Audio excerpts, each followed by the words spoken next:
আজকে আমাদের বাসায় মেহমান আসছে। তো আমি চিন্তা করতেছি ওদের জন্য কী নাস্তা তৈরি করব। হঠাৎ আমার মনে পড়ে গেল এই নাস্তাটির কথা। আমি ঝটপট এই নাস্তাটি তৈরি করে ফেললাম। একটা ডিম দিয়ে সুজির মিষ্টি।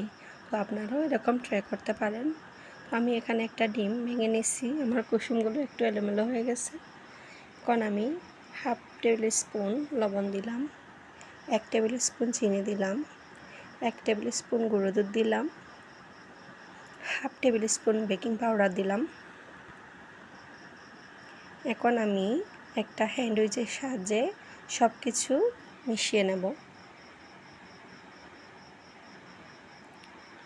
আপনারা চাইলে এরকম একবার ট্রাই করে দেখতে পারেন, ঝটপট তৈরি হয়ে যায় নাস্তাটি।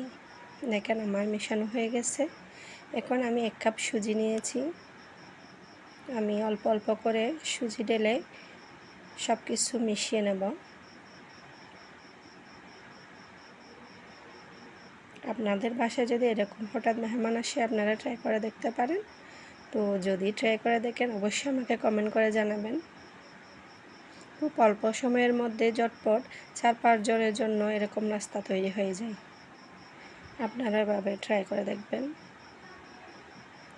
দেখেন আমার এটা আমি আর দেবো না, আমি সামান্য পরিমাণ সুজি রেখে দিলাম।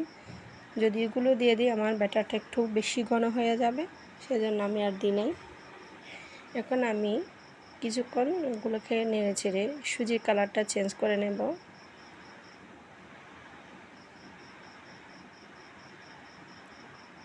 দেখেন আমার এখন সুজিটা হয়ে গেছে নাড়াচাড়া। এখন আমি 2 মিনিটের মতো ওগুলোকে রেস্টে রাখবো। এখন আমি এখানে 250 গ্রাম মতো দুধ নিচ্ছি। এখন আমি 2 টেবিল স্পুন চিনি দিয়ে দিলাম আর হাফ টেবিল স্পুন লবণ দিয়ে দিলাম। যেহেতু আমি ব্যাটারে আগে চিনি আর লবণ দিচ্ছি, তাই এখন আমি অল্পই দিলাম।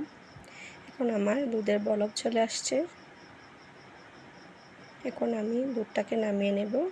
আমি একটি প্যানে পরিমাণ মতো তেল দিয়ে দিলাম। এখন আমার ব্যাটারের ঘনত্বটা দেখেন, এরকম একটু ঘন হবে। পাতলা হলে আমার মিষ্টিগুলো ফুলবে না। এখন আমি দিয়ে দিলাম, আমার তেলটা গরম হয়ে গেছে। আমার চ্যানেলে যদি আপনাদের ভালো লাগে, অবশ্যই সাবস্ক্রাইব করবেন আর পাশে থাকবেন, আর একটা লাইক দিয়ে দেবেন যদি রান্নাটা ভালো লাগে। দেখেন আমার মিষ্টিগুলো হয়ে গেছে।